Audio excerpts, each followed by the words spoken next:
අද බලමුද හෙන්රි බබාව නාවන විදිය.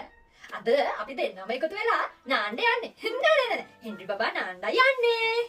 අපි බලමු. අම්මෝ ගන්දේ බෑ. අද අපි නාමු. ඉතින් අද මම හෙන්රි බබාව නාවන්න යන්නේ. මේක හෙන්රි බබාගේ ආච්චි ගෙනත් දීපු එක.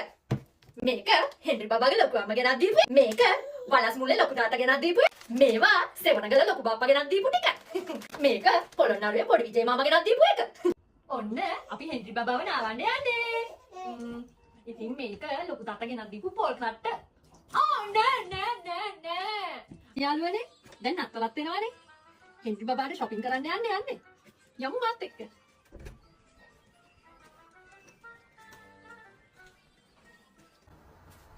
මෙහෙම තියාගෙන තමයි මම වැඩ හැමදේම කරන්නේ. ඉතින් මට ලේසි උයන වැඩ, කපන වැඩ, කොටන වැඩ ඔක්කොම බබාව තියාගෙන මෙතන තමයි කරන්නේ. මම සීරියල් තමයි කවන්නේ. ඔයාලා මොන සීරියල් එකද ඔයාගේ බබාට දෙන්නේ කියලා කමෙන්ට් සෙක්ෂන් එකෙන් දාගෙන යන්න. ආහා හෙන්රි. ඔන්න ඉතින් අපේ හෙන්රි බබාව බලන්න හෙන්රි බබාගේ නැන්ද ඇවිල්ලා මම ගෙදර වැඩ කරව ගන්නවා නැන්දට කියලා.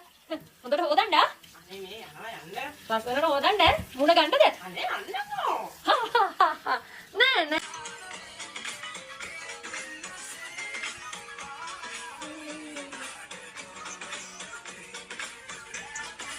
රිපුත්තා මොගේ පෙටිය කොකෝ නැන්දල මමලට හිනා වෙලා පෙන්නන්න හිනාව කොමගේ පුතා බලන්න හිනා වෙනවා තේරෙනවා වගේ